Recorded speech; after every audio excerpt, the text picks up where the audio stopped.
Shalom, shalom, peuple de Dieu. Le thème que je veux voir avec vous ce soir, l'adoration. Le texte, Ésaïe 54, le verset 5. Ton Créateur est ton époux. L'Éternel des armées est son nom. Et ton Rédempteur est le Saint d'Israël.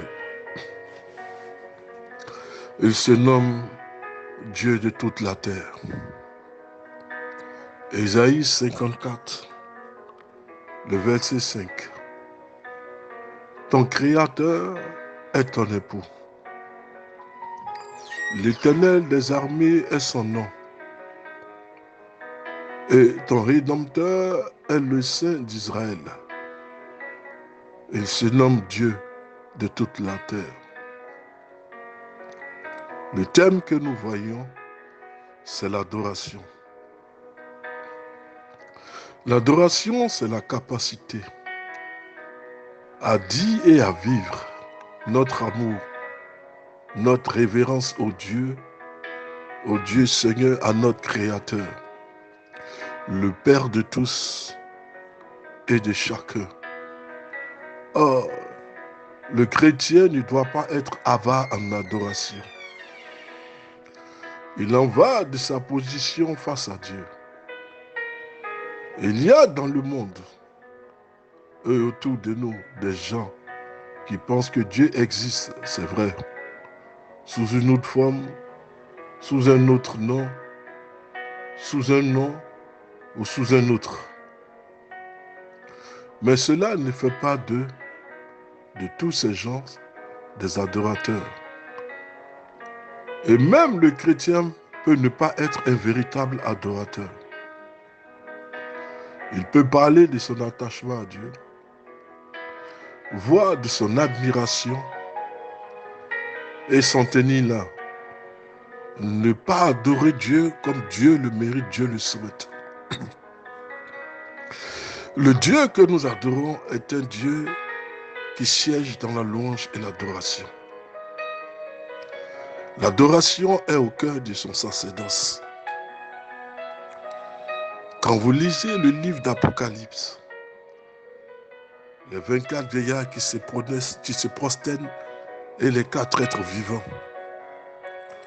Dans le livre de Jean 4, la Bible dit que l'heure est venue où le Père cherche les vrais adorateurs en esprit et en vérité. Dans le livre d'Ésaïe, le prophète Ésaïe dit, je vis l'Éternel assis sur un trône de gloire. Et le pan de sa robe remplit toute la terre. Alléluia. Car dans son temple, tout s'écrit gloire. Alléluia. Dieu cherche des vrais adorateurs. L'adoration est au cœur de son sacerdoce.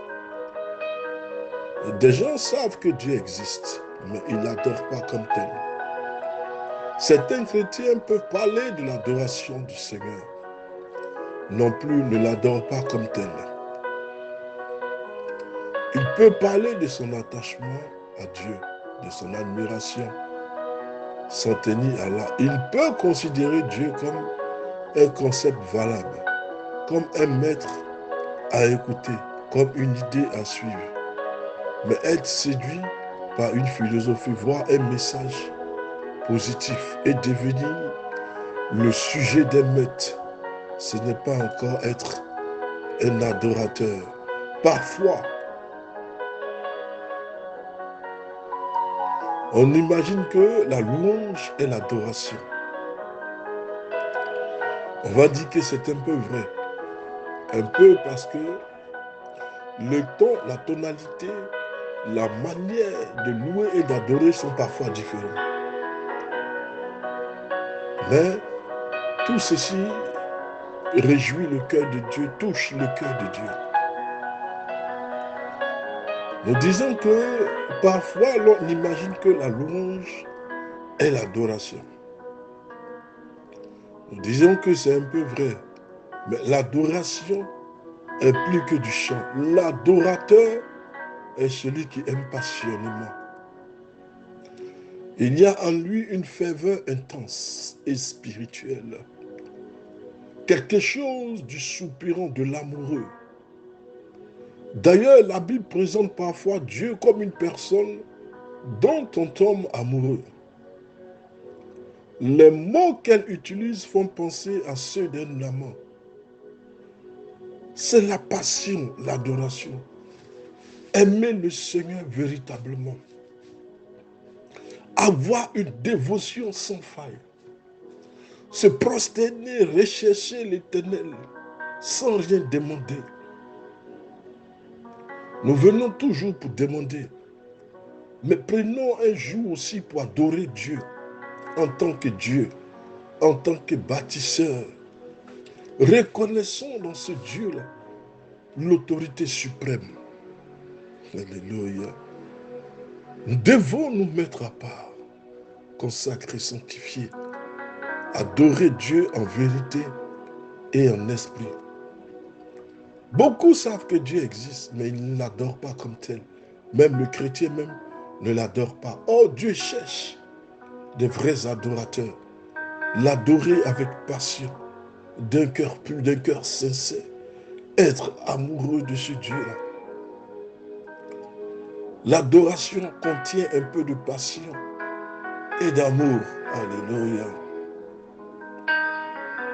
Il y a quelque chose de soupirant et de l'amoureux. La Bible présente parfois Dieu comme une personne dont on tombe amoureux. Les mots que la Bible utilise font penser à ceux d'un amant. Cela explique pourquoi aller vers d'autres dieux, c'est commettre l'adultère. Parce que si nous aimons Dieu, nous ne pourrions jamais, jamais le tromper. Si nous aimons quelqu'un véritablement, nous ne pouvons pas commettre l'adultère. Non seulement nous restons attachés à la femme à laquelle l'Éternel nous a donné, nous restons si fidèles à Dieu. Dieu est au centre, à la première place et à la dernière place. Alléluia. C'est pourquoi nous disons qu'aller vers d'autres dieux, c'est commettre l'adultère. Dieu le Père devient amoureux et le peuple, l'Église, l'épouse. Dieu le Père devient l'amoureux et le peuple d'Israël, sa fiancée. Dans le Nouveau Testament, Jésus, fils de Dieu, devient l'époux et l'Église l'épouse. L'apôtre Paul utilise des images fortes lorsqu'il écrit aux chrétiens de Corinthe. Je suis jaloux à votre sujet, d'une jalousie qui vient de Dieu. Je vous ai promis en mariage à un seul époux, le Christ. Et je désire vous présenter à lui comme une vierge. 2 Corinthiens 11, le verset 2. Alléluia. Cette relation est intense, profonde même. Elle a un aspect d'adoration. Une autre facette de l'adoration, c'est la capacité à reconnaître Dieu comme notre Seigneur, à reconnaître Dieu comme le maître devant lequel on s'incline avec respect. C'est ça, l'adoration. Et c'est ce que Dieu cherche. Et quand nous voyons l'image dans le livre d'Apocalypse, l'image nous ramène les 24 vieillards et les 4 êtres vivants qui se prosternent. Ils se prosternent devant l'agneau et ils adorent. Ils montrent leur dévotion, leur compassion au Seigneur. Ils disent en même temps au Seigneur que tu es le seul et unique Dieu. Nous disons qu'aller vers d'autres dieux, c'est commettre l'adultère. Quand on aime une personne, on ne pense pas à une autre femme, à un autre homme. On ne pense pas même à commettre l'adultère. On vit sa vie passionnément, de façon amoureuse. Alléluia. Donc Dieu mérite la louange et l'adoration. Il est le seul, il est l'unique. À lui soit rendue toute la gloire. Que Dieu vous bénisse.